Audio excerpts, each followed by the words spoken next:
Pemilik sekaligus CEO PSM Makassar Sadikin Aksa menjawab dugaan Yakob Sayuri akan pindah ke klub luar negeri. PSM percaya diri Yakob masih akan bertahan.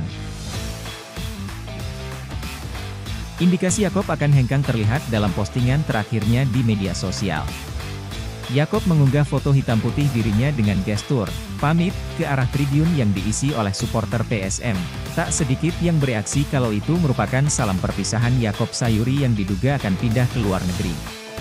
Menjawab hal itu, Sadikin Aksa menegaskan bahwa Yakob masih akan bersama PSM. Tidak ada, kemarin kami ngobrol baik-baik saja. Saya kalau di PSM semuanya kasih ke pelatih, tidak pernah mengurusi timnya. Jadi, itu tugas tim pelatih dan teknik.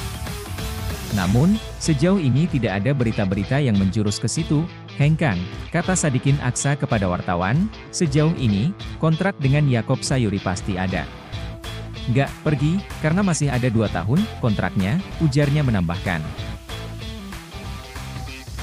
Namun Sadikin Aksa juga mengakui bahwa memang ada tawaran masuk dari klub luar negeri buat Yakob Sayuri.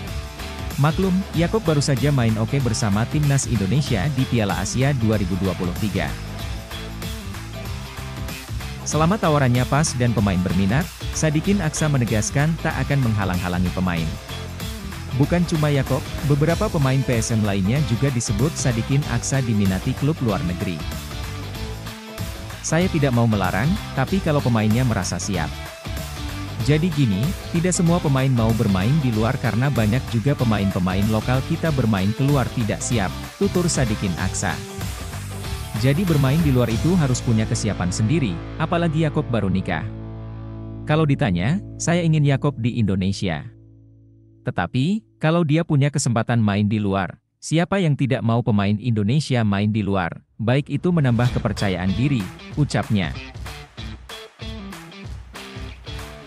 Terima kasih telah menonton, semoga video ini bermanfaat, jangan lupa like, komen, dan subscribe, sampai jumpa di video berikutnya, salam, PSM Mania, Ewako.